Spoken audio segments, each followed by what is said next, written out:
emas batangan, emas logam mulia segala macam disimpan di kluis atau ditaruh di bawah bantal. Nah, ini bisa jadikan alat pembayaran, simpan ya, dengan bullion ini disimpan di bank atau juga bisa jual beli di trading gitu ya. They say sky is the limit. We say sky is only the beginning gitu. Dibilang langit itu banyak sampai 7 lapis sampai gitu 7 langit. lapis.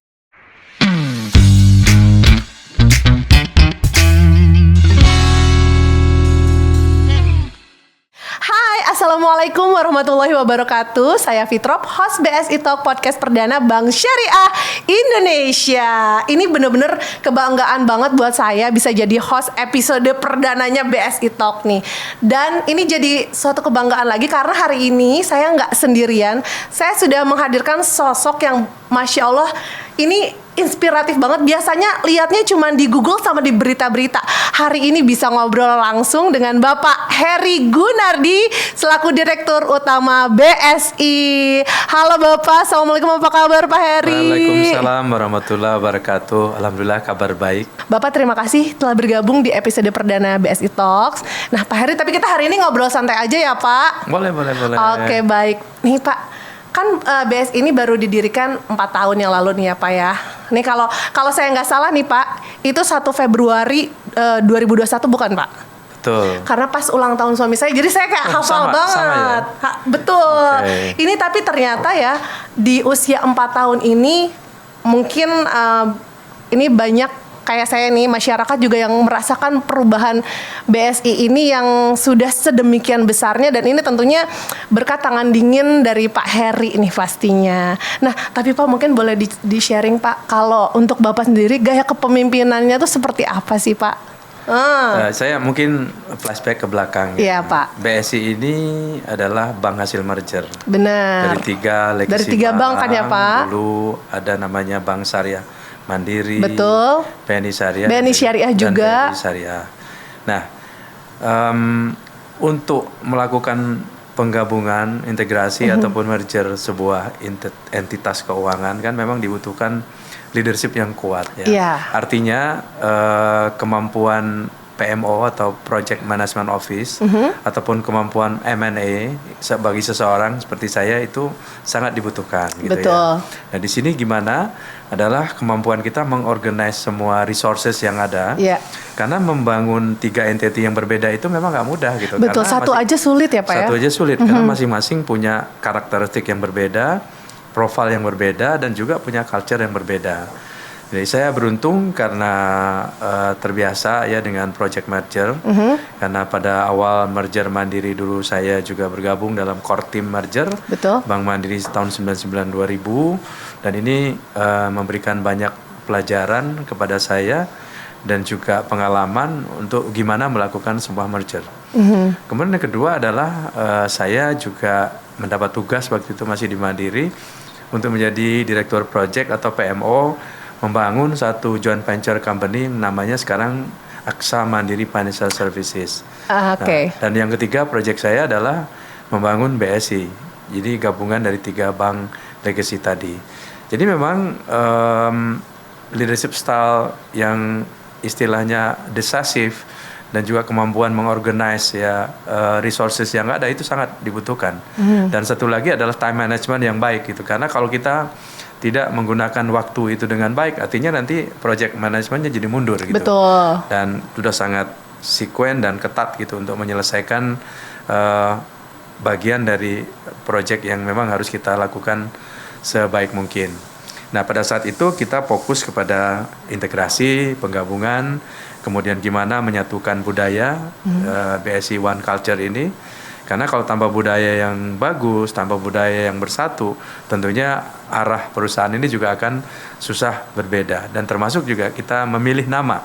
Ya, pada saat merger itu juga merupakan satu memilih nama ini harus bisa baik gitu, karena nama itu akan membawa bank ini sampai ke puluhan tahun, ratusan tahun yang akan datang gitu ya. Jadi artinya buat saya adalah ini kesempatan untuk bisa berkontribusi kepada organisasi yang memang kita harapkan ke depan ini akan menjadi organisasi yang bisa dibanggakan gitu. Karena selama ini hampir 30 tahun kehadiran perbankan syariah Indonesia belum ada satupun bank syariah yang besar gitu ya.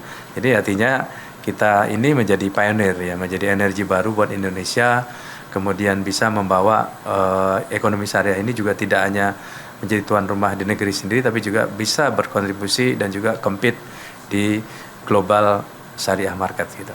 Oke, tapi jujur ya Pak, untuk saya pribadi sebagai perwakilan masyarakat awam, selama ini tuh kita tuh ngerasanya bahwa kalau dulu-dulu yang namanya bank syariah itu kayaknya tuh nggak sepowerful bank konvensional, tapi sekarang terasa banget BSI hadir sebagai salah satu bank syariah yang kekuatannya tuh nggak kalah sama bank konvensional dan malah bahkan di beberapa pihak lebih unggul ya Pak ya.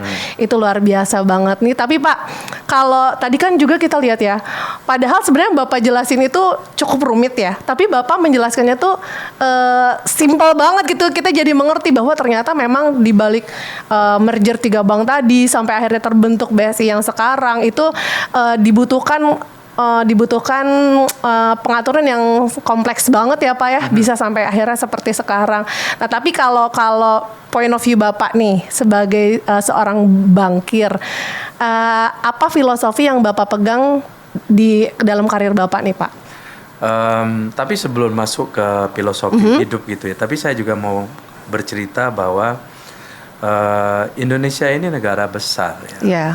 Kemudian penduduknya juga termasuk mungkin nomor 4 di dunia penduduk.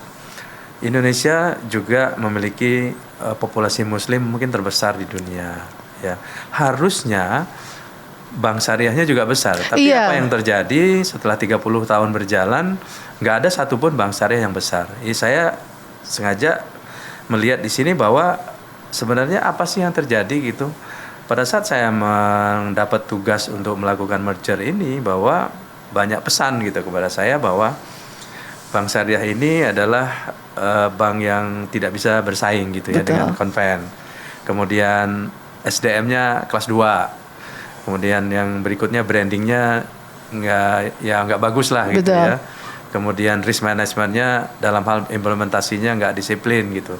Teknologi dan digitalnya nggak terlalu maju. Iya, kesulitan gitu. Nggak disukain oleh nasabah karena apa? Karena konservatif sekali gitu. Gitu. Nah ini buat saya melihat bahwa ini adalah satu kesempatan gitu, bahwa kalau kita bisa membalik mitos ini gitu, tentunya ini bisa jadi titik balik buat perkembangan syariah di Indonesia. Dengan potensi market yang besar ini, kemudian survei menunjukkan bahwa hampir 20% masyarakat Indonesia ini mereka bilang bahwa must be syariah. Jadi artinya wajib punya rekening di bank syariah. Mereka nggak mau dengan rekening bank lain. Nah itu kita namakan kelompok konformis. Kemudian kelompok berikutnya itu ada kelompok golongan yang namanya universalis ya, jumlahnya mungkin cukup besar 26%. Ini adalah mereka muslim ya, modern gitu, profilnya lebih demanding, pengen punya fitur produk yang lebih baik, kemudian pricing yang bersaing dan sebagainya. Nah kalau BSI nggak bisa merubah dirinya untuk menjadi bank yang syariah yang modern, universal, teknologinya maju dan embrace milenial, nah BSI nggak bisa seperti hari ini gitu. Iya. Itu yang membedakan BSI hari ini sama bank syariah yang dulu 30 tahun yang lalu. Nah, apa yang di sini yang diterapkan tidak hanya buat diri saya tapi juga buat teman-teman adalah saya berharap bahwa di BSI ini semua insan BSI ini harus punya mentality yang seperti growth mindset misalnya. Nah, apa itu growth mindset? Adalah seseorang itu tidak hanya dilihat dari sekolahnya dari mana, keluarganya dari mana, asalnya dari mana, tapi yang dilihat itu adalah mereka harus berkembang di organisasi ini. Mereka harus bisa tumbuh lebih baik dan lebih baik. Jadi artinya buat saya pribadi ini adalah insan pembelajar. Sampai hari ini pun saya masih belajar gitu ya. Masya Allah deh Bapak. Udah selevel Bapak aja masih belajar. Jadi kita nih masih nggak mau belajar. Malu sama Bapak nih. Selevel Bapak aja masih belajar terus ya Pak. Ya, belajar. Apapun kenapa? Kenapa kita harus belajar terus? Karena environment berubah. Peta persaingan berubah. Ya, teknologi baru akan datang. Dunia juga akan seperti itu. Jadi kalau kita nggak menyikapi dengan baik, dengan tidak belajar dengan baik, ya artinya kita juga tidak bisa menjadi leader gitu ya, market leader atau menjadi seseorang pionir untuk membawa organisasinya lebih baik gitu. Ya, jadi filosofi membangun capability kita secara pribadi itu harus seperti itu. Kemudian kedua adalah memang kita ingin di BSI ini untuk saya dan juga untuk teman-teman saya di sini bahwa bekerja itu nggak hanya sekedar bahasa saya itu datang pagi pulang sore gitu. Iya, cuma sekedar datang gitu. Jadi, ya Pak. Di balik pekerjaan itu ada satu hal yang lebih mulia yang kita namakan adalah purpose, bekerja dengan purpose. Bahasa terangnya itu adalah purposeful work gitu ya. Kenapa? Akan beda. Saya mau cerita nih. Ada satu momen di mana seseorang petualang itu berjalan di satu desa. Di desa itu sedang membangun sebuah bangunan. Nah, si petualang itu orang yang sedang jalan-jalan gitu ya. Dan ngelihat orang banyak tukang-tukang sedang membangun sebuah bangunan di desa tadi. Si petualang ini bertanya ya kepada tukang batu. Pertama ditanya, "Mas, ini lagi bangun apa?" "Oh, saya lagi bangun, saya kan tukang batu Pak, digaji harian gitu, hanya bangun ini batu aja gitu ya. Masang bata gitu hari ini." Ditanya lagi tukang bata kedua, "Ini ngapain gitu?" "Ya, saya kan kuliah harian Pak gitu, cuma pasang bata dan katanya ini bahkan bangun gedung di sini atau bangunan lah gitu." Nah, dia ketemu lagi sama tukang bata ketiga bilang gini, ditanya, "Ini apa Mas?" "Oh, ini antusias gitu. Tidak hanya sekedar jadi tukang batu, tapi dia bercerita, "Pak, saya ini tukang batu memang, tapi saya bekerja di sini nggak digaji pun saya mau," katanya. "Kenapa?"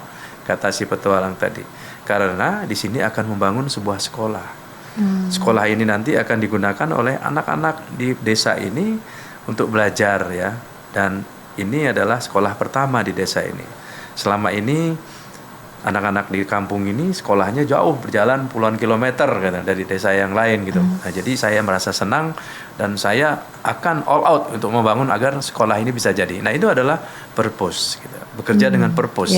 Jadi tidak merasa capek gitu. Nah, itu harus dilakukan, harus dimiliki oleh setiap insan Bank Syariah Indonesia. Kalau kita lihat target aja takut gitu ya. Belum dikejar udah takut. Nah, karena kita ingin bahwa insan BSI ini punya purpose, bekerja tidak hanya mencari nafkah, tidak bekerja ansih, maksudnya mencapai KPI, tapi juga adalah menjadi pejuang perbankan syariah di Indonesia. Nah, pejuang ini adalah gimana memajukan perbankan syariah di Indonesia. Nah, dengan size BSI yang sebesar ini ya, cabangnya 1.100 lebih, asetnya sekarang 409 triliun lebih, kemudian pegawainya 17.000 lebih, ada kesempatan di situ untuk menjadi lokomotif membangun perbankan syariah di Indonesia. Nah, itu yang kedua. Yang ketiga adalah filosofinya adalah rata-rata kita itu nyaman ya. Orang manusia itu sifatnya adalah senang nyaman hidupnya gitu. Ya, nggak pengen kerjanya dibikin lebih ekstra gitu. Atau lebih challenging gitu ya. Gitu. Kenapa? Karena itu zona nyaman. Itu sifat manusia. Tapi di BSI kita nggak ingin seperti itu. Jadi kalau punya kemampuan segini, pakainya segini gitu. Jangan kemampuan segini, pakainya cuma segini gitu. Jadi kita nggak jadi apa-apa. Jadi artinya itu adalah beyond the limit gitu. Jadi kalau limitnya cuma segini, kita kerjanya lebih sini. Karena kerja gini pun belum tentu hasilnya juga maksimal. Nah, bekerja itu adalah harus punya strategi dan dengan cara yang berbeda untuk mencapai hasil yang excellent. Caranya juga harus excellent gitu. Karena kalau caranya biasa-biasa saja, hasilnya biasa-biasa saja. Nah, yang berikut adalah kita juga ingin di BSI ini filosofinya adalah eksekusinya harus kuat ya. Jadi dynamic action. Jadi execute gitu. Gimana mengeksekusi pekerjaannya, tidak hanya mengerti cara bekerja tapi juga bagaimana jadi barang gitu. Jadi jadi benda dan jadi performan yang lebih baik gitu. Luar biasa, Masya Allah banget. Ini buat saya sangat membuka eye opener banget Pak, karena bisa jadi ini juga mungkin untuk Beyond People semua juga bisa jadi pengingat ya. Kalau kerjamu hanya sekedar membuat lelah, bisa jadi kerjamu hanya sekedar mencari nafkah bukan mencari berkah. Tadi yang seperti Bapak sampaikan ya Pak ya. Ya itu jadi pengingat juga, karena kadang itu dia tadi, kadang kita terfokus dengan pekerjaan yang kita kerjakan itu, kita fokusnya ke diri sendiri, tapi kita terkadang lupa gimana caranya dengan apa yang kita kerjakan itu bisa membawa kebermanfaatan tidak hanya untuk diri sendiri tapi juga untuk masyarakat luas ya. Dan kita juga bisa jadi lihat, mungkin itu juga yang membuat Bapak begitu bersemangat bisa membawa BSI sampai di titik seperti ini ya Pak ya. Gitu, kalau misalkan dulu itu kita melihat namanya bank syariah itu sudah pasti kayak kesannya tuh kuno, jadul, nggak modern. Tapi sekarang Bank Syariah Indonesia hadir dengan wajah yang fresh, dengan digitalisasi juga yang sangat mumpuni, hadir dengan format yang relatable juga untuk semua kalangan. Ini dari yang milenial, Gen Z, Gen X, semuanya kayak tidak merasa takut atau tidak merasa ragu-ragu untuk bisa menjadi bagian dari Bank Syariah Indonesia. Nah, tapi mengenai filosofi tadi nih yang seperti Bapak sampaikan ya gitu, bahwa itu jadi penggugah lah untuk kita bisa, tidak mungkin nggak hanya teman-teman yang bekerja di BSI aja, tapi di semua bidang itu untuk bisa all out dalam bekerja, dalam kita berkarir gitu ya Pak ya. Tapi mungkin nih Bapak kesehariannya juga pasti sering deh ketemu sama pegawai-pegawai dari aneka generasi. Ada Gen X, Gen Z. Ini gimana nih Pak cara Bapak memahamin mereka semua? Karena ini saya dapat bocoran nih Pak, katanya dibilang kalau Bapak ini a man for all seasons. Nah, ini kan karena setiap generasi itu karakternya beda-beda ya Pak ya. Yeah. Pasti gitu. Kita ngerasa kalau Gen Z itu karakternya lebih gimana. Kalau saya nih Pak, geng milenial tuh kita kayak yang lebih chill. Kalau misalkan Gen Z itu yang dikit-dikit mungkin curhat, guys tahu nggak, gue tuh tadi lagi bete banget gitu. Nah ini gimana nih Pak cara menghadapi generasi pegawai yang berbeda-beda nih Pak? Oke. In fact ya, kalau kita lihat ya, dari nasabah dulu. Ya. Nasabahnya BSI hari ini itu mungkin hampir 35-40% itu adalah yang muda gitu, milenial, gen milenial. Ya. Iya. Alhamdulillah masih masuk kategori muda. Saya milenial. Mana milenial, mana suaranya? Oh ada. Oke, itu satu. Yeah. Kemudian kedua, karyawan juga sama seperti itu ya. Nah, yang harus kita lakukan adalah seperti tadi saya sampaikan, bahwa kita harus sebagai pemimpin tertinggi di BSI itu saya harus bisa membaca arus gitu ya, membaca perubahan apa yang terjadi dengan lingkungan kerja, dengan customer-nya kita ya, dengan behavior-nya customer dan seterusnya. Itu kita lakukan seperti itu. Nah, ada semboyan di BSI ya, semboyan di BSI itu yang muda tetap muda, yang sudah berumur, saya nggak bilang tua gitu, harus berjiwa muda. Ya kan? Ya, terus jadi dengan semboyan ini kita semua merasa muda di sini, ya kan? Iya. Dan apa yang kita lakukan adalah ya membuat environment-nya. Lihat aja suasana kantornya BSI. Ini aja ruangan podcastnya bener-bener fresh dan youth banget ya, muda banget ya, sama seperti usia kita semua di sini ya Pak ya. Dan saya mungkin ya suka nggak suka, bisa dicek ke karyawan di sini. Saya itu jadi trendsetter, jadi merubah cara berpakaian di BSI. Saya sebenarnya senang casual ya, ya senang casual. Kalau bisa kerja itu pakai kaos ya, pakai blazer di sini, itu mungkin sering saya lakukan. Gitu. Iya, orang tadi aja Bapak datang, wah tahu gitu saya kompakan pakai kaos Beyond People ya Pak ya. Nah itu seperti itu. Iya. Nah bagaimana caranya belajar tadi? Belajar melihat Gen Z atau Gen Y ini adalah satu dari behavior customer. Kemudian kedua adalah dari sisi karyawannya. Yang ketiga di rumah. Karena di rumah saya punya anak yang masih Gen Z. Oh pantas ya. Jadi dari situ ya Pak, Bapak memproyeksikannya ya Pak. Dan banyak inspirasi juga yang kita dapat dari anak yang usianya 20 tahun gitu kan. Dan mereka punya dunia tersendiri gitu. Dan bukannya kita pengen meniru dia, tidak gitu. Tapi paling tidak kita tahu apa yang terjadi di dunia anak muda itu, oh seperti itu gitu. Tapi di sisi lain ya, kombinasi misalnya di BSI ini harus ada kombinasi antara yang muda sama yang senior gitu. Senior itu mereka punya wisdom, ya kan. Yang muda mungkin punya semangat gitu ya. Nah kita tahu bahwa anak-anak muda ini suka nggak sabaran, pengen cepat hasilnya instan. Gitu. Instan, Kita bilang iya. kan generasi instan atau generasi rebahan gitu ya. Iya. Bapak tahu aja ada saya tersindir nih Pak. Iya iya Kalau iya. bisa leyeh-leyeh kenapa mesti semangat gitu kan ya. Nah jadi menurut saya bahwa sebagai pemimpin tertinggi di sini saya juga mesti belajar nih menciptakan suasana kerja, lingkungan kerja, kemudian interaksi ya, cara berpakaian, cara bersikap, cara ngomong ya dan lain sebagainya. Ada saatnya kita mesti mengadjust diri kita gitu. Jadi kalau ngomong sama yang muda bahasanya mesti beda. Tapi kalau ngomong yang udah senior ngomongnya lebih tinggi gitu bahasanya. Jadi memang hidup ini harus pandai mengatur frekuensi gitu. Kayak penyiar radio gitu. Kapan yang FM, kapan AM gitu, kapan yang storing gitu ya. Nah, itu menurut saya yang harus dilakukan.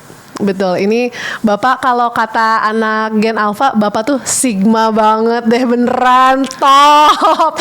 Tapi emang bener ya Pak ya, kita kalau misalkan ngobrol dengan orang ya harus bisa adjust frekuensi kita supaya bisa sesuai, supaya message yang kita sampaikan bisa terdeliver dengan tepat gitu ya Pak. Betul. Dan ini mungkin bisa jadi pembelajaran juga ya buat teman-teman yang mungkin punya usaha juga, gimana caranya bisa berkomunikasi sama mungkin kalau karyawannya yang mungkin beda generasi, dan harusnya generation gap itu jangan jadi masalah, justru gimana caranya meskipun kita sebagai pemimpin kita harus bisa adjust cara komunikasi kita dengan dengan partner kita atau dengan karyawan kita yang mungkin beda generasi itu tadi. Betul. Ya Pak ya.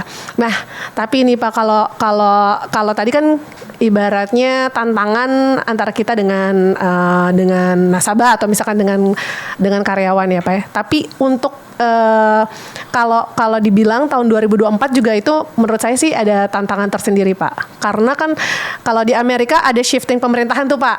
Nah kalau di Indonesia juga kan ada perubahan kepemimpinan nih. Tapi kalau saya lihat BSI itu kayaknya tetap tumbuh, kayak nggak ada terpengaruh faktor eksternal apa-apa tuh Pak. Sebenarnya apa faktor, pasti itu semua karena ada faktor internal yang kuat juga Pak. Nah faktor internal apa sih yang mendorong kinerja BSI jadi ibaratnya seperti pohon yang tidak tergoyahkan gitu, apapun yang terjadi di luar BSI tetap tumbuh seperti sekarang? Ya, yang pertama adalah kita harus membangun soliditas namanya. Soliditas itu secara internal mulai dari lini paling bawah sampai paling atas itu mesti solid. Punya visi dan misi yang sama menuju satu arah, satu direction. Itu paling penting.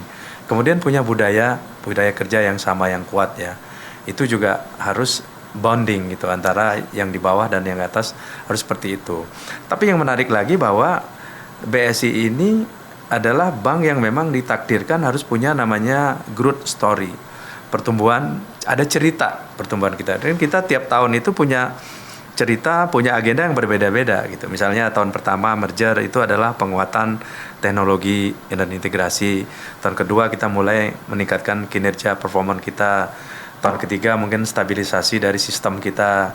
Dan tahun keempat adalah kita menuju ke transaction banking gitu. Misalnya tahun kelima, tahun depan gitu misalnya 5 tahun kita akan melakukan apa lagi.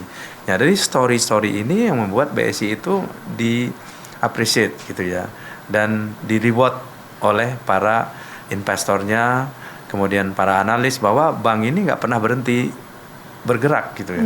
Dan tiap tahun tuh ada aja bahwa nuansa baru, kemudian inovasi baru, dan juga membawa satu kelebihan yang tidak dimiliki oleh orang lain. Nah misalnya gini, bisnis syariah itu kalau dilihat dari sisi angle bahwa syariah itu punya limitasi, misalnya tidak bisa membiayai yang haram, tidak bisa membiayai yang spekulatif, judi dan lain sebagainya. Tapi kan itu sisi ngelihat limitasinya dia. Tapi di sisi lain syariah ini sangat broad gitu ya, artinya di samping populasinya yang besar, di samping potensi marketnya yang besar, tapi syariah ini dari sisi lini bisnis dia lebih kaya daripada bank konvensional. Contohnya adalah misalnya kita bisa melakukan bisnis emas gitu misalnya. Di konven kan mereka nggak lakukan itu gitu. Bisa kita melakukan misalnya operating lease gitu, ijaroh. Di konven nggak bisa lakukan itu gitu loh. Nah ini yang dimanfaatkan, kita jangan selama ini meratapi kekurangannya. Iya, tapi kita lihat opportunities lainnya, gitu. ya opportunity lainnya. Nah karena kita selalu istilahnya beyond the limit tadi, kemudian selalu melihat upside, itu yang membuat pertumbuhan BSI dari awal merger sampai hari ini, insya Allah dan alhamdulillah selalu double digit gitu ya. Kenapa? Karena marketnya luas dan kita cara mengambilnya udah strateginya itu sangat tertata dengan baik gitu ya. Nah itu seperti itu. Jadi bisa dibilang kalau misalkan kita mendapatkan satu tantangan, kita jangan berkutat sama kendala atau tantangannya itu, tapi kita lihat nih peluang-peluang lainnya yang sebenarnya jangan sampai kita lewatkan ya Pak ya. Itu dia. Tapi berarti kalau tadi saya simpulkan, berarti kalau secara internal harus solid. Jadi kalau misalkan memang sudah solid, mau ada tantangan seperti apapun itu tidak akan tergoyangkan ya Pak ya. Betul. Nah tapi kalau untuk hal eksternal, apa nih Pak yang paling mempengaruhi kinerja BSI Pak? Yang pertama adalah tentunya kita juga mesti menyikapi perubahan makro ekonomi. Ya. Makro itu bisa global, bisa juga domestik. Nah global kalau kita lihat hari ini dengan terpilihnya presiden misalnya Trump gitu punya cara tersendiri untuk mengelola Amerika. Dulu ya kita berharap bahwa bankir ini berharap bahwa Fed rate itu akan secara gradual itu turun, tapi dengan inflasi, memanage inflasi di Amerika, saya yakin itu nggak akan seperti yang kita harapkan. Jadi yang namanya higher for longer itu masih tetap akan terjadi. Nah, kemudian yang kedua adalah supply chain dan juga arus barang ya, kemudian komoditi dan lain sebagainya dengan adanya tension politik ya, perang dan lain sebagainya itu pasti akan ada pengaruh gitu ya. Kemudian Trump menerapkan dumping gitu ya, artinya melarang naikin tarif import dari Cina, pasti juga akan mengganggu arus barang dan juga akan membuat terjadi satu struktur ya perekonomian dunia yang jadi tidak sehat gitu misalnya. Ada impactnya. Ada impactnya dan ini harus kita sikapi dan terutama kalau banking melihatnya bahwa dari sisi suku bunga tinggi ini kita harus tahu apa yang harus dilakukan. Nah kalau di domestik kita juga mengerti bahwa pemerintahan sekarang punya fokus yang kita lihat misalnya untuk melakukan hilirisasi gitu ya dari industri, kemudian ada swasembada dan juga kita punya harus mampu berdiri di kaki sendiri dari sisi komoditas, dari sisi bahan pokok dan lain sebagainya, mengurangi impor. Nah kita harus inline dengan itu dan sebagai bank milik pemerintah ya BSI harus mendukung hal-hal tadi gitu agar juga kita inline dengan pemerintah. Nah di sisi lain kita juga melihat bahwa 2025 ini belum tentu mudah gitu buat perbankan ya, terutama dari sisi funding side DPK perbankan kini melihat bahwa pertumbuhannya mulai melambat gitu ya. Nah ini BSI harus mengambil sikap apa yang harus dilakukan gitu ya. Dari sisi DPK tadi apakah kita akan terus bersaing dengan bank-bank konven itu, apakah kita membangun our own game-nya kita sendiri misalnya hari ini kita membangun capability transaction banking misalnya. BSI baru saja untuk retail kita baru launching Beyond ya tahun lalu bulan November. Kemudian, udah download dong, udah. Kemudian udah dipakai ya. Udah dong, iya. Kemudian kita juga punya untuk wholesale transaction namanya BWise ya. Nah BWise ini juga including dalamnya ada cash management, ada FX transaction, ada trade dan lain sebagainya. Nah kita juga baru masang nih lebih dari 5.000 ATM baru ya. Untuk tadinya ATM cuma 2.500, sekarang udah lebih dari 5.000. Udah banyak sekarang mudah didapatkan. Ratusan ribu. Kemudian edisi ya puluhan ribu. Ini semua adalah alat gitu untuk BSI untuk bisa menggapai customernya untuk meningkatkan transaksi. Kalau transaksinya meningkat, biasanya gini. Kalau nasabah itu bertransaksi lewat bank, pasti saldonya besar gitu. Tapi kalau transaksi tempat lain, ya nggak di kita, walaupun dia dapat pembiayaan ataupun loan dari kita, balance-nya kecil. Oh gitu. Itu ya Pak ya. Karena memang itu jadi salah satu faktor sih Pak untuk masyarakat dalam pemilihan bank. Karena kadang-kadang kalau waktu dulu ya Pak, aduh malas kalau bank syariah gitu, hal kecil aja, malas kalau bank syariah ATM-nya sedikit. Tapi sekarang udah banyak ada tersebar di mana-mana. Jadi orang juga nggak ragu-ragu gitu Pak untuk mulai, apalagi sekarang juga kesadaran untuk menggunakan bank syariah juga cukup tinggi ya di masyarakat, baik itu yang generasi muda maupun yang dulunya pernah muda ya Pak ya. Tapi dengan fasilitas yang sedemikian mumpuni itu pasti membuat orang juga tidak berpikir dua kali untuk menggunakan bank syariah ya Pak. Nah, tadi juga transformasinya kan tadi Bapak sempat bilang transformasi digitalnya seperti sekarang kan ada Beyond ya Pak. Selain itu mungkin Pak, selain Beyond ada lagi nggak Pak? Ada banyak. Ya. Kita artinya di tahap awal ya, artinya bank ini kan bank yang tadinya nggak ada jadi ada, merger kan. Nah waktu merger itu semua yang baik-baik dari bank legacy kita bawa, yang nggak baik ya kita cari, kita bikin sendiri gitu. Tapi yang namanya digitalisasi itu adalah satu keniscayaan. Artinya apa?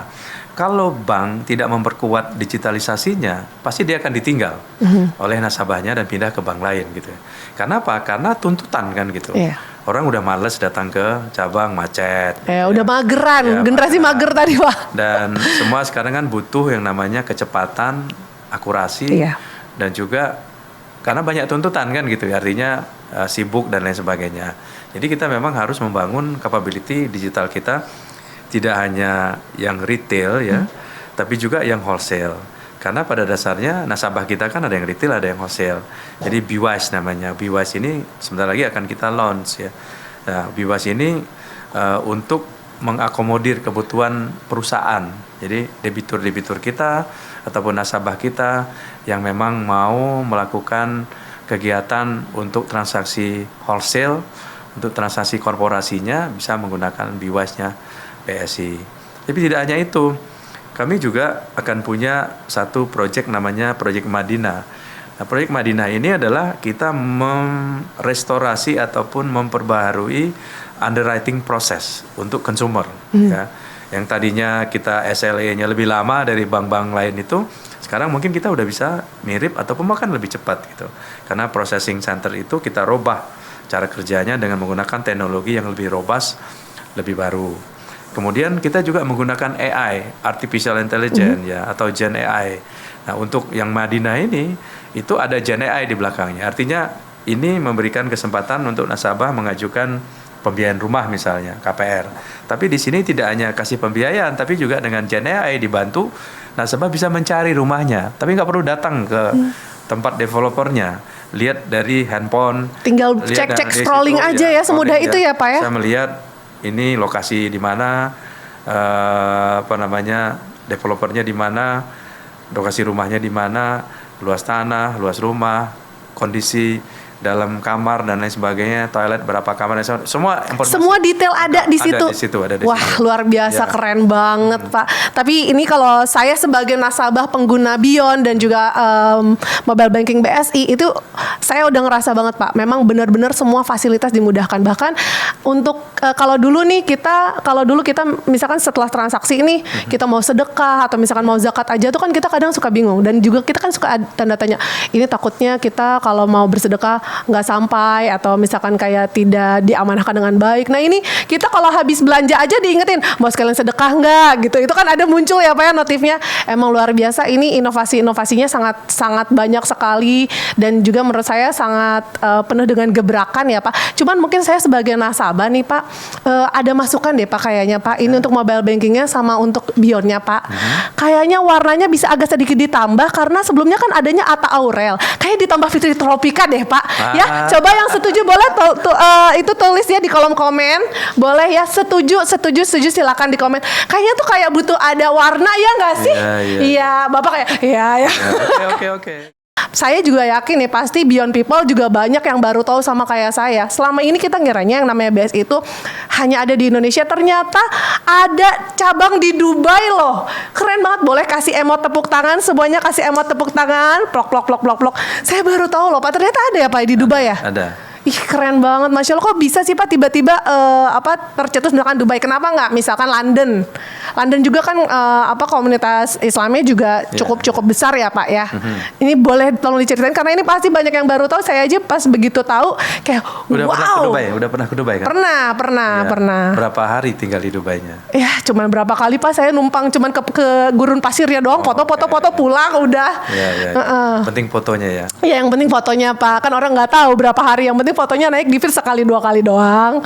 Ya transit doang, belum pernah. Tapi mungkin kalau podcast berikutnya kita bikin di cabang Dubai bisa sih Pak, ya kan? Atau nanti ada vlognya dulu yang kayak kita foto pakai pashmina toska ya di gurun pasir Pak. Kayaknya itu bagus deh Pak. Gitu. Bisa iya kita berdayakan Pak.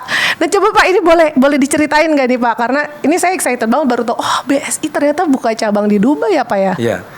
Jadi gini, waktu kita membangun BSI ini kan chapter atau ceritanya harus beda dari bank syariah yang lain. Kita harus punya namanya value proposition gitu ya. Bahwa value proposition kita itu karena belajar dari masa lalu yang bank syariah itu nggak bisa sukses, harus menjadi bank syariah yang universal. Universal itu artinya apa? Bisa mengembrace semua kalangan segmen nasabah. Nggak mesti yang jadi nasabah BSI itu nggak mesti agamanya Islam gitu. Siapapun boleh, kan kita nggak nyari sih bukan agama tapi adalah bisnis.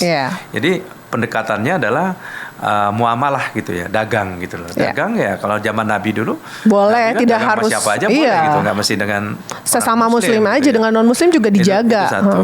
Jadi pada saat BSI berdiri kita udah mulai kayak merancang gitu lah. Kayak baby mau lahir ini mau jadi apa ini anak gitu kan nanti kan. Nah kita mesti punya value proposition yang jelas gitu. Jadi artinya BSI ini kita bikin menjadi bank yang universal, modern, kemudian teknologi savvy, maju, dan juga dekat dengan milenial dan membantu UMKM. Nah ini menggambarkan bahwa kenapa seperti ini ya, memang kita mikirnya seperti itu agar bank ini bisa maju dan tidak setengah-setengah gitu majunya. Nah kemudian yang berikut adalah kita pengen bank ini menjadi bank yang global. Global itu tidak hanya di Indonesia tapi juga ada di luar negeri. Nah pertanyaannya, syariah itu memang cikal bakalnya datang dari Middle East. Tapi Middle East itu kan banyak. Pertanyaannya lagi, ada Qatar, ada Oman, ada Bahrain. Kenapa Dubai? Kenapa harus Dubai gitu? Nah Dubai itu adalah center pusat perdagangan dan juga inovasi untuk Middle East itu adanya di sana. Nah, Dubai. Kenapa? Kita ingin ya di Dubai itu mempunyai presence atau perwakilan untuk mengakomodir bisnis-bisnis wholesale. Contohnya misalnya adalah membantu debitur ataupun juga customer dari Indonesia yang melakukan ekspor import ke Dubai, mungkin bisa pakai banknya adalah BSI. Kemudian kita juga ingin debiturnya BSI atau siapapun korporasi di Indonesia butuh pembiayaan ataupun pendanaan karena mau ekspansi, nggak punya kemampuan untuk funding di lokal, ini bisa pakai asing. Misalnya menerbitkan sukuk global namanya. Nah sukuk global itu BSI bisa bantuin gitu. Jadi aksesnya sebenarnya bukan dana kita yang keluar, tapi dana dari Middle East masuk ke Indonesia. Karena memang di Dubai adalah very common hal-hal seperti itu. Nah, yang berikut adalah branding ya. Jadi kalau BSI ada di Dubai itu semua orang tahu Dubai lah. Habibi gitu kan. Come to Dubai. Gitu. Jadi tahu. Nah, dengan begitu kelihatan bahwa BSI itu adalah bank global tapi modern. Jadi kalau kita misalnya milihnya Oman, mungkin kita nggak modern gitu. Kayaknya Dubai ya. Nah, Dubai ini harapannya menjadi cikal bakal gimana tidak hanya secara bisnis, tapi juga nanti menempatkan orang-orang terbaik kita ya, talent-talent untuk belajar. Untuk menjadi pemimpin, belajar gimana challenge sih kerja di luar itu seperti apa, market internasional itu seperti apa, dan gimana caranya survive ya dengan regulasi yang berbeda dengan Indonesia. Nah alhamdulillah kita cabang ini sudah mulai dari rep office ya, setahun kita berdiri kita langsung punya rep office di sana, dan Agustus tepatnya 17 Agustus 2023 yang lalu udah jadi full branch, cabang penuh. Nah sekarang yang menarik lagi ceritanya, gara-gara BSI mulai ke sana, jadi BUMN yang lain ikut, misalnya. Mulai pada ikut ya Pak? Pupuk ikut ya, kemudian Pertamina Perkapalan ikut, ya, kemudian Telin dan segala macam ikut. Nah sekarang kita ditugaskan oleh Kementerian BUMN itu menjadi lead ya untuk Indonesia Incorporated yang ada di Middle East. Ya, di sana sekarang kantornya itu udah jadi satu. Ya, ada kantor BSI, ada kantor Telkom, Telin, ada kantor Pupuk gitu. Di dalam ini menjadi satu, namanya Indonesia Incorporated. Karena alhamdulillah BSI itu ditugaskan oleh pemerintah, Menteri BUMN untuk menjadi koordinator ya BUMN yang ada di Middle East dan Afrika. Nah kita Afrika belum ada cabang kan gitu. Tapi nggak apa-apa, bisnis untuk ke sana lewat bank adalah BSI. Nah setelah Dubai ya kita mikir kan, apalagi nih yang kita bisa lakukan agar bank ini juga bisa mengakomodir kebutuhan transaksi nasabah-nasabah yang sering ke Middle East. Nextnya itu adalah Saudi Arabia. Next Saudi. Ya, kita berencana pengen buka cabang di Jeddah ataupun di Riyadh, di Mekah dan Madinah. Nah, sekarang sedang mengurus perizinan. Nah, doain aja gitu ya. Kalau izinnya jadi, nanti kalau ke Jeddah atau umroh bisa lihat tuh di dekat Masjidil Haram di sana ada restoran ayam Al-Baik. Iya. Ya nanti sebelahnya ya. BSI gitu, BSI Mekah, BSI Madinah, BSI Jeddah. Cuman memang kita harus fighting gitu mendapatkan izin karena mungkin mereka takut juga nih kalau bank ekspansi nanti bisa-bisa menjadi kompetitornya bank dari Arab. Nah, tadi ngomong London, menarik memang. Jadi London itu udah menjadi pusat keuangan syariah juga. Saya kalau misalnya ke London kan saya hobi kalau pagi lari atau jogging gitu, jalan-jalan dari hotel itu banyak sekali kantor cabang bank yang datang dari Qatar, dari Oman, itu ada cabangnya di situ di banyak London, ya. Dan London itu mungkin udah jadi backyardnya Middle East gitu. Dan yang menarik lagi kalau kita di hotel kita tinggal itu nanti ada mobil Ferrari gitu atau Lamborghini yang nomor polisinya itu nomor kendaraan itu adalah nomor Middle East gitu. Dan mereka boleh pakai di sana gitu. Nah jadi London itu sekarang juga jadi tempat keuangan syariah yang modern ya, terutama tadi untuk paper ya, paper surat berharga dan juga sukuk global dan sebagainya. London cukup maju seperti itu. Nah kita doain aja Dubai-nya cepat besar, kemudian bisa ke Jeddah, ke Saudi, terus nanti ke London, gitu, ke London ya. Ada cabang di Dubai, ada rencana-rencana juga ya, insya Allah akan ada sedang ada project atau progres untuk cabang yang lain. Nah saya juga katanya baru dapat info nih, Pak BSI sekarang udah mengantongi izin sebagai bullion bank. Nah dengan izin ini kira-kira kan kalau dari tadi saya lihat Bapak sepertinya tipenya visioner nih. Jadi kayak bukan tipe yang sudah puas dengan yang ada sekarang. Kayaknya tuh kalau apalagi nih yang bisa dibikin, apalagi nih yang bisa dibikin gitu. Ini dengan pengantongan izin yang terbaru ini, rencananya mau ada apa nih Pak? Yang apa yang akan digebrak lagi sama BSI Pak? Tadi seperti saya sampaikan ya, kita melihat lini bisnisnya bank syariah itu kalau kita lihat keterbatasan, misalnya tadi saya bilang antara haram dan halal itu terlalu sempit ngelihat. Tapi di sisi lain kita merasa punya kelebihan dan keberkahan gitu. Bisa menjalani bisnis emas, bisa menjalani misalnya tadi ijarah ataupun operating lease yang bank konven nggak bisa lakukan itu. Nah, untuk bisnis emas ini memang selama ini udah dijalankan di BSI, bahkan di bank legasinya itu udah jalan. Cuma mungkin belum terlalu besar gitu ya. Nah, yang ada sekarang yang existing itu adalah gadai. Jadi kalau misalnya ada nasabah butuh uang mendesak ya untuk emergency fund gitu, dia bisa bawa perhiasan, bawa ke cabang BSI, nanti ditaksir dapat sejumlah uang. Mau 3 bulan, mau 6 bulan, 12 bulan boleh. Nah kemudian yang kedua adalah cicil emas. Nah karena emas ini memang menarik ya, jadi kayak safe haven investment juga. Selain safe haven currency itu adalah US dollar, safe haven investment itu adalah emas. Nah saya melihat tren sekarang banyak sekali ya masyarakat Indonesia udah mulai nyimpan emas. Ya, kepingan itu ya Pak ya. Bahkan ada nasabah yang datang ke sini ketemu saya mintanya mau beli 50 kilo gitu. Saya juga bingung ya. Pak mau diiris segimana? Setengah kilo. Ada yang mau beli 25 kilo. Sabar. Nah, jadi ya bullion bank ini atau bank emas ini adalah pengembangan ya bisnis di bank syariah ataupun di tempat lain yang selama ini hanya terbatas dengan gadai dan cicil, sekarang ini lebih revolusioner, lebih berkembang. Tujuannya apa?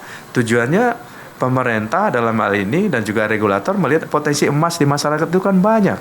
Perhiasan ngapain juga disimpan di lemari besi, kemudian emas batangan, emas logam mulia segala macam disimpan di kluis atau ditaruh di bawah bantal. Nah, ini bisa dijadikan alat pembayaran, maksudnya disimpan ya, dengan bullion ini disimpan di bank atau juga bisa jual beli di trading gitu ya. Jual beli nanti bahkan nanti bank bisa jadi custody dan bahkan nanti next generasinya itu adalah emas ini bisa jadi agunan untuk mendapatkan loan pembiayaan. Jadi kalau punya emas misalnya 2 kilo, kita lagi butuh uang, ya udah agunannya emas ini gitu. Nah, jadi ini yang menurut saya adalah akan menjadi salah satu game changer BSI yang orang lain nggak punya gitu. Jadi rezeki anak soleh kan gitu. Ya. Betul, itu istilah yang paling pas ya Pak ya, rezeki anak soleh, benar. Dan ini luar biasa ya. Dari kalkulasi yang dibuat selama ini itu emas Indonesia itu mungkin ada 1.800 ton gitu yang beredar. Ya, mulai dari pertambangannya dan juga termasuk yang beredar yang dipegang-pegang oleh ibu-ibu yang sana tuh banyak tuh emas itu. Bunda-bunda. Kalau saya Mas Irfan aja saya pegang, suami saya di rumah. Itu ada tuh kayaknya lumayan 80 kiloan deh kayaknya. Nah, nanti kita lagi juga menggodok gimana sistemnya. Kalau nanti emas-emas itu yang bisa disimpan di BSI ataupun jual beli dengan BSI dan itu bisa dihitung sebagai dana pihak ketiga, tapi di ekuivalen gitu ya, beratnya emas dengan harga emas itu dapatnya berapa juta, berapa miliar, nanti DPK-nya BSI akan jadi ikut naik juga gitu. Nah, ini adalah satu engine lagi ya buat pertumbuhan. Nah, saya melihat bahwa tren sekarang ini anak muda-muda ini mulai senang cicil emas juga kan, dengan mobile banking, dengan Beyond Super App itu mulai menabung itu sebenarnya prinsipnya adalah nggak perlu besar. Iya, orang tuh kecil 50.000 boleh. Udah bisa. Orang tuh mindsetnya gitu. Kayak kalau mau nabung emas tuh harus punya langsung berapa juta, ratusan juta, puluhan juta. Ternyata bisa ya. Kalau teman-teman lihat aplikasi Beyond tuh, kita bisa lihat ya ada di situ tertera ya.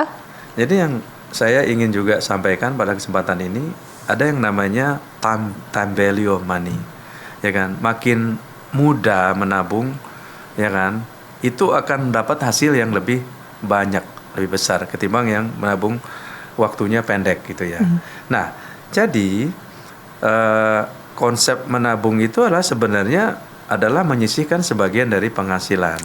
Nah, sekarang ada kondisi misalnya, apa sih yang membedakan seseorang itu lebih kaya dari yang lain gitu. Nah, misalnya Fitri punya gaji, katakan ada penghasilan, saya nggak bilang gaji gitu ya, 30 juta. Kemudian ada temannya lagi yang artis penghasilannya 50 juta. Sementara Fitri bisa mengelola expenses-nya. Expenses itu adalah biaya-biaya. Dari semua itu yang bisa dipakai buat anak sekolah, buat ini, buat itu, cicilan semua 50 juta. Jadi sisanya 10 juta. Oke, nah ini 10 juta ini bisa ditabung. Bisa nabung dalam bentuk emas, dalam bentuk deposito, ataupun tabungan dan sebagainya. Atau beli surat berharga 10 juta tiap bulan terus. Temannya tadi punya penghasilan 50 juta. Tapi dia biaya hidupnya segala macam ekspansi 45 juta. Dia hanya menyisihkan 5 juta. Nah, itu dalam jangka waktu tertentu, siapa yang lebih kaya? Yang penghasilan 30 juta atau yang 50 juta? Yang 30 juta tadi. Gitu. Jadi itu yang kita juga ingin sampaikan pesan kepada anak muda-muda gitu. Jangan dihabisin semua. Gitu. Iya, apalagi kan sekarang dikit-dikit healing. Nih Pak, coba berarti ini buat kita-kita nih Pak, yang suka dikit-dikit healing, kapan waktu terbaik kita buat investasi nih Pak? Jadi memang investasi itu dimulai sejak dini. Sejak awal, sesuai dengan kemampuan ya. Jadi maksudnya jangan besar pasak dari tiang. Jangan dipaksakan, akhirnya kita nggak punya minjem sisa. Gitu. Kalau minjem untuk investasi mungkin itu bukan investasi namanya, itu mungkin adalah spekulasi. Spekulasi kalau kayak gitu. Berarti memang sebisa mungkin kalau tadi dilihat gambarannya, gimana caranya? Pokoknya dengan setelah kita ibaratnya kayak pendapatan kita setelah kayak dipotong living cost dan lain-lain, gimana caranya benar-benar harta kita itu kita manfaatkan untuk investasikan ya Pak ya. Betul. Ya kalau sekarang anak sekarang ya Pak dikit-dikit stres dikit healing gitu ya. Iya. Jadi fenomena anak muda itu luar biasa. Ada survei ya dilakukan oleh Accenture beberapa tahun lalu. Jadi ada satu kelompok anak muda ditanya, kalau Anda itu ingin menjadi apa gitu setelah lulus sekolah gitu. Coba tebak. Jawabannya apa? Yang paling banyak pengen jadi apa? Wira swasta? No, bukan menjadi dokter, bukan menjadi bankir, bukan menjadi engineer, bukan menjadi pengacara. Jawabnya adalah jadi YouTuber. Iya. Tapi seenggaknya masih mending Pak. Anak saya ditanya, anak saya 5 tahun sadar ntar udah besar cita-cita jadi apa? Jadi mamah-mamah. Oke. Wow, sangat mulia. Tapi mulia ya. Iya hebat sih. Cuman kan ya mamah-mamah sama apa gitu pengennya ya. Ya mungkin dia terinspirasi dari mamahnya mungkin ya. Mungkin ya. Mama yang punya penghasilan gitu. Iya amin ya robbal alamin. Nah tapi Pak berbicara tentang pencapaian Pak, kan kalau dari tadi kan kita sudah dari awal mungkin teman-teman juga lihatnya BSI sudah sampai di titik ini, tapi ini kita nggak self proclaim ya, karena BSI ini sudah masuk peringkat 9 ya dari global. top 10 Global Islamic Bank. Weh, boleh kita beri tepuk tangan dulu? Nggak ada suaranya nggak apa-apa, tepuk tangan aja. Iya. Nah ini Bapak milestone apa lagi nih yang ingin Bapak capai nih bersama BSI? Saya selalu bahasanya saya itu adalah yang tadi beyond the limit itu sebenarnya ada kutipan ya dari siapa namanya gubernurnya Dubai itu sekarang. Bapak Al Maktoum. Ya. Pintar 100 gitu. Enggak Pak, saya nyontek. Jadi Syekh Al Maktoum itu. Syekh Al Maktoum. Sebenarnya inspirasinya BSI ini sama dengan inspirasinya Dubai gitu ya. Kenapa kita punya cabang 2 di Dubai? Karena gini, Maktoum itu bilangnya begini. Syekh Al Maktoum ya. Al Maktoum itu bilangnya begini. Al Maktoum sebelumnya kan dia Al bin begitu susah kan ingatnya. Nah, si kakeknya itu dulu waktu membangun Dubai itu kan padang pasir, luas gitu kan. Gak ada apa-apanya Kak. Kalau sekarang kita lihat kan kota sudah benar-benar terbangun. Dulu tuh benar-benar saya lihat ada videonya padang pasir kosong itu ya. Kan lihat Dubai tahun 40-an, 50-an, ada 2000 dan seterusnya. Nah, dia berusaha membangun karena begini. Arab itu, semenanjung Arab itu kaya dengan oil and gas, minyak gitu ya. Tapi kan minyak kan ada batasnya. Mereka punya filosofi bagaimana caranya juga mendapatkan income atau pendapatan tidak hanya dari jual minyak, tapi juga dari misalnya punya kota yang bagus ya, punya wisata ya, turis yang banyak dan lain sebagainya, tempat hub untuk trading ya, dunia dan sebagainya. Nah, mereka ini memang punya cita-cita yang menurut saya itu beyond the limit gitu ya. Nah, si Maktoum ini bilang gini, kalau bahasanya dia itu orang bilang gini, they say sky is the limit ya, kan? Bilang gitu. They say sky is the limit. We say sky is only the beginning gitu. Ya, dibilang sky itu hanya permulaan aja, doang. Ya. Tadi kan limit. Ya, dibilang langit itu banyak sampai 7 lapis. Sampai gitu 7 lapis gitu. Itu cuman. Nah, apa yang doang. Implementasi dari tadi itu kalau membangun sesuatu itu memang megah gitu dan besar. Lihat aja airportnya Dubai. Lihat aja Dubai Mall. Jalan sehari juga gak kuat. Capek, gitu, iya. Kan? Lihat aja dia bangun airline ya, Emirates ya, Etihad dan sebagainya. Nah, itu gambaran dari semuanya sebenarnya di atas langit masih ada langit. Nah, kakeknya berpesan kepada anaknya, kepada cucunya bahwa dulu kakek naik onta, ya kan? Kakek membangun ini, terus kalian anak-anak saya udah bisa naik Land Cruiser katanya. Cucunya malah naik Ferrari. Gitu. Kalau kalian nggak bangun Dubai, yang tadi filosofi sky is the limit for ambition, ya. Kita we say sky is only the beginning ya. Jadi artinya semua sesuatu dilakukan beyond the limit. Itu kalian nanti cucunya buyutnya lagi nanti baliknya onta lagi gitu kan. Jangan dong.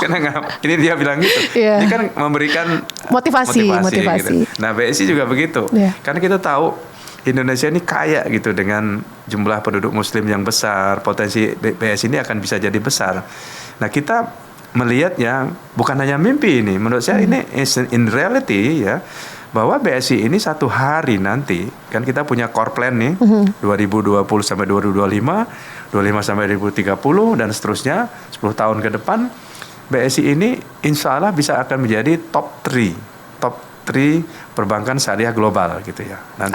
Amin ya Rabbal Alamin. Kemudian dengan tidak mudah ya maksudnya dengan perjuangan yang ini bisa mungkin 2030 asetnya bisa 1.000 triliun, kemudian nasabahnya bisa lebih dari 40 juta gitu, ROI-nya lebih dari 18% ya, dan kemungkinan itu sangat possible sepanjang konsistensi kita seperti ini nih ya. Sky is the limit only for ambition gitu ya. Ya, kita harus lihat bahwa kita tidak bekerja hanya seperti ini, tapi juga kita menggunakan semua kapasitas kita yang kita punya semaksimal mungkin. Dan satu lagi harus solid gitu, harus solid ya, harus solid. Sudah dibuktikan 4 tahun ini harusnya sih nggak susah gitu, karena udah ada path-nya, udah ada track-nya gitu untuk melakukan itu. Nah, yang harus dilakukan sekarang ini adalah regenerasi SDM-nya. SDM kan seperti saya sampaikan tadi, kalau untuk menjadi excellent kan nggak bisa kerja cuma biasa-biasa aja. Harus maksimal, harus juga. lebih keras ya, lebih terstruktur ya, lebih excellent dan seterusnya. Nah, regenerasi ini penting gitu, karena nanti yang umur yang udah berusia akan pensiun, yang generasi mudanya harus bisa mengambil alih posisi-posisi yang ditinggalkan.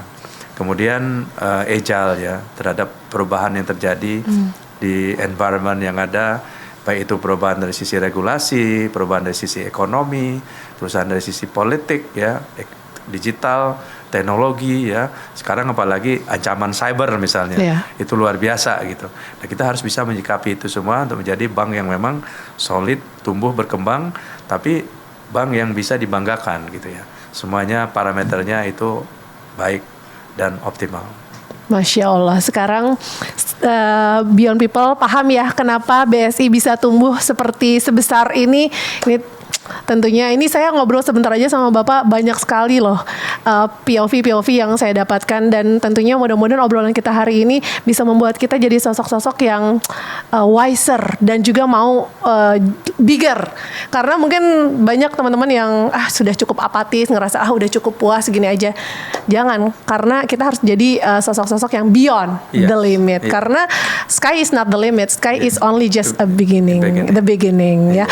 Baik Bapak, Pak Heri, terima kasih banyak. Sebelum ditutup saya mau pesan. Oh, boleh dong tentunya. Pesan itu satu, yang pertama insan BSI harus menjadi insan pembelajar. Jangan pernah berhenti belajar, karena belajar tuh nggak ada ujungnya.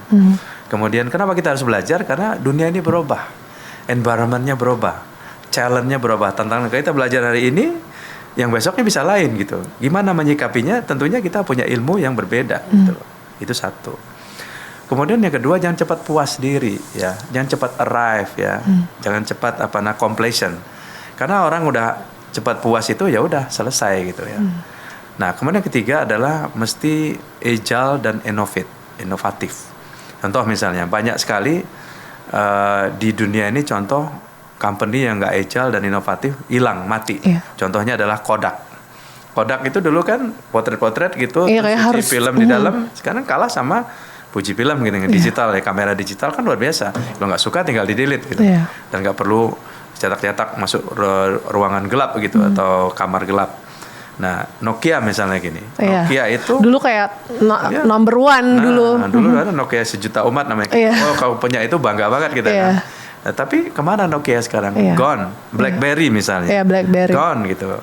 Nah, itu yang harus kita sikapi, bahwa kita itu harus istilahnya all season. Dimanapun seasonnya kita tetap harus bisa muncul menjadi pemenang. Nah, caranya gimana? Ya belajar gitu. Liatin. Jadi matanya dibuka lebar-lebar dan jangan merasa kita paling hebat. Ya, kita adalah harus mampu membawa diri kita menjadi lebih baik, tentunya dengan melihat apa kondisi yang ada. Dan nggak boleh jumawa juga gitu, karena semua datangnya dari yang di atas gitu. Jadi sekali lagi pesan, rajin belajar, terus berubah, agile, growth mindset, kemudian jangan cepat puas, karena baru segitu ya, above sky masih ada sky lagi. Di atas langit pasti ada langit gitu. Jadi jangan hanya cuma udah puas, misalnya hari ini pencapaiannya 100 ya. 100 kan is not the limit. Iya. Ya 100 kan masih ada 1 miliar, 2 miliar, 3 miliar dan seterusnya. Itu kalau itu semua diterpatri di dalam sanubarinya insan BSI dan itu berwujud dalam bentuk sikap sehari-hari, behavior, nggak ada yang bisa menang lawan bank ini di depan. Gitu. Masya Allah, boleh kita beri standing applause dulu semuanya teman-teman. Jujur ya Pak, mungkin Bapak tadi menyampaikan pesannya buat insan BSI, tapi buat saya pribadi kayak di dalam hati kayak der kayak tertampar-tampar, tapi Masya Allah Bapak terima kasih banyak sekali untuk insight dan juga masukannya sangat bermanfaat sekali ya tentunya untuk kita semua, terutama juga untuk insan BSI. Insya Allah mudah-mudahan semua yang kami sampaikan hari ini bisa membawa berkah dan juga manfaat. Amin. Bapak terima kasih banyak dan tentunya Beyond People semuanya sampai bertemu lagi di podcast BSI Talk berikutnya. Wabillahi taufik wal hidayah. Wassalamualaikum warahmatullahi wabarakatuh. Bapak terima kasih banyak. Sama-sama gitu.